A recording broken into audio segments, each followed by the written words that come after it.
নির্বাচন করার জন্য সম্মত ছিলাম, তারপরও তাদের মর্জি মতো হলো না। রহস্যময় একদিন তাদেরকে জবাব দিতে হবে।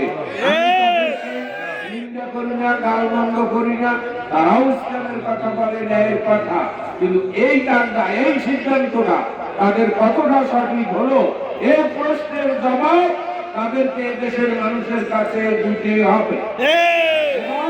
এজন্য তারাও ক্ষতিগ্রস্ত হয়েছে, দেশেরও হয়তো কিছুটা হলেও ক্ষতিগ্রস্ত হয়েছে। তাই আমি ইসলামী আন্দোলন বাংলাদেশে বিশেষ করে বেতাগী, বাংলা পাথরঘাটার নেতা কর্মীদের কাছে আহ্বান জানাই, আপনারা বিবেকের কাছে প্রশ্ন করুন, এই জিনিসটা কতটা সঠিক হয়েছে, কেন হলো, কেন তারা শেষ মুহূর্তে অনেক প্রচেষ্টা সত্ত্বেও বেরিয়ে গেলেন।